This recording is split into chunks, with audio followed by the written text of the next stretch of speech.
Today I have a very easy idea of a card that you can make for St. Patrick's. And the ones I'm making, you can actually use it all year long for different occasions as well. They're quick and easy and they require minimum supplies. So you can recreate them at home with whatever you have. For these ones, I've only made two with different orientation, same idea, same design. But at the end of the video, I'll show you a few other options from cards that I've done before.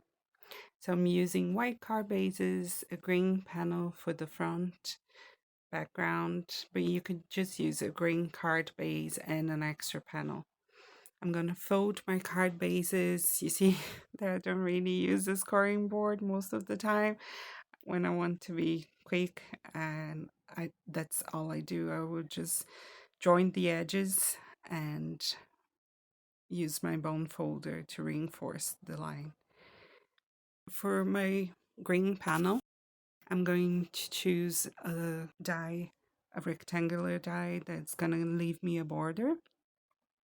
And I'm going to run both of them through my die cutting machine just to cut that rectangle in the center. I am using an A6 card for today, but you can use the same idea for an A2, or you can adapt it for different sizes if you want. It's very easy, there are no measurements, so you can recreate this one very easily. I am cutting this panel and then I'm gonna mat on a gold frame. I'll show you later in a second how we're gonna do that. I'm making two at the same time because I'm making only two cards today, but usually I will work on one card at a time. That just saves me time because then instead of making one full card from beginning to end, I'm gonna do the same steps twice. So here I'm checking that my scrap of gold cardstock has the right size that I need. I am measuring that green panel. I'm gonna cut two panels out of this gold metallic cardstock with the same measurements. They're just, I would say, maybe 1/8 of an inch bigger than the green one on both directions. And then I'm gonna have a very thin frame of gold when I mat them. You can see here now. Whatever size you choose at home, just make it slightly bigger. And then I'm taking a smaller frame and I'm going to run it through the die cutting machine again with those gold panels. This step is absolutely unnecessary. I am doing that just to save the gold in the middle.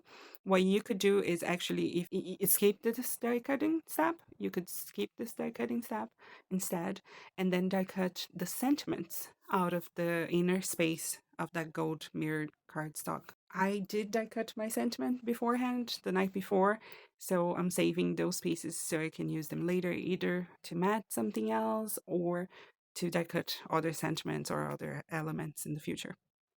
I don't really like to waste, you know me, I'm very frugal. So that's my way of saving as much as I can. If you don't have a die or if you don't have a die cutting machine, you could still recreate this card very easily using a craft knife. You just trace the rectangle or square that you want to cut off. I usually trace that on the back of the panel, and I die cut from the back of the panel as well, because then I don't even need to bother erasing it afterwards. Now you can see on screen that I'm already gluing things together. My green frame, I'm gonna glue it straight onto my card base. This one was slightly bigger, so I'm trimming down a little bit. And I'm going to glue the two frames. I already matted my smaller green panel onto my gold frame. And then I'm gonna use a bit of foam. It's just craft foam, fun foam. And I'm gonna cut a smaller rectangle, glue it to the back of that center panel with the gold frame and the green. And that's going to give me a little bit of dimension. I love dimension on my cards. So this is a step there. I try to avoid as much as I can. Again, it's optional for you if you don't like it. But I love dimension on my cards. So I'm doing that. I'm going to glue it to the back of the panel and frame. and then glue them to my card base. Now, all you need to do is add a sentiment. Again, I cut mine off screen. I'm going to link to the Simon Says stamp one, and the other one in Portuguese, it says boa sorte, which is good luck in Portuguese. And I die cut it from an alphabet die set. You could use any alphabet die set that you have in your stash, or you could just write the sentiment to yourself and leave the spaces. I am replacing the letter O on the second card for shamrocks, and this is how I'm making all of my shamrocks. I am just using hearts. Again, you don't need to die cut them if you don't want to. You can just trace them and cut them from any cardstock that you want to use. I happen to have this green metallic one, and I thought it would work nice. I love the shine of metallic cardstock. I am just scoring them in the center. You could use a ruler and an empty pen, like I've shown you several times before, or you could use a scoring board if you have them. I'm showing both of them for you here on the screen. I do find that it's quicker to use the scoring board, but it's also very easy to use the ruler. So I'm just going to bend them slightly, and that's going to give me a little bit of movement, again, a little bit of dimension. And I cut the stem myself. I'm going to show you how I did it here. It's very quick, very easy. I just kind of cut a bit of a curve, and you can adjust the size for how long or short you need it to be. And then I'm going to glue everything down. My sentiments, I cut them out of black foam off screen, and I've already glued the black foam to the back of my gold sentiments. Again, this one says lucky to know you. So at least here in Brazil, it wouldn't necessarily be considered a St. Patrick's card. So it's a card that I can give to a friend or to anyone in any occasion, anyone that I like, all year long.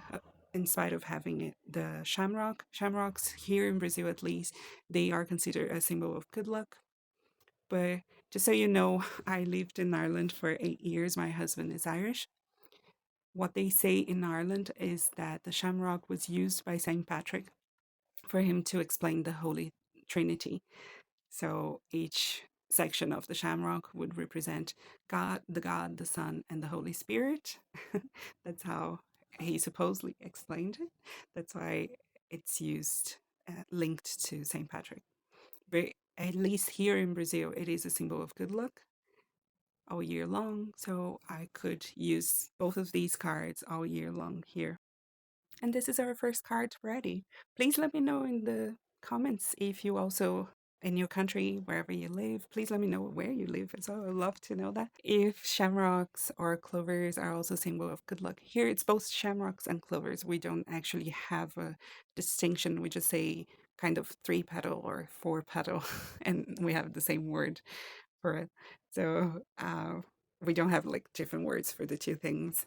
Please let me know. I would be so curious to know if it's also a symbol of good luck where you live. Now here I am using bigger hearts for my second card, but it's the same idea. I'm just gonna place where that bend on top and the very tip are against one of my crease lines, and then just score down the center and then bend them a little bit. Once again, I'm using my sentiment in Portuguese. It just says good luck.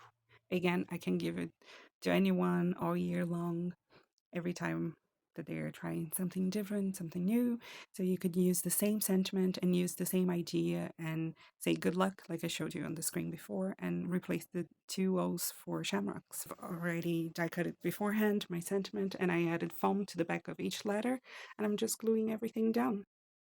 By the way, today I'm celebrating my 8th wedding anniversary, and my mom is here as well at the moment, so I do apologize for all the noise in the background. I don't know if I'll be able to fix that in the near future, but as soon as I can, I'll go back to my normal recordings. It's very quick and easy, very simple idea. It looks very nice in person. I don't know if it captures very well on camera, but it looks very pretty. It's very different. And these are both cards that I can use all year long. The other ideas I have for you is to use anything with rainbows. Again, rainbows, they can be done very easily. You just change the sentiments around. I have videos about these two that I'm gonna link, and you can check them out later. I hope these ideas were useful to you. Happy crafting. See you soon. Bye.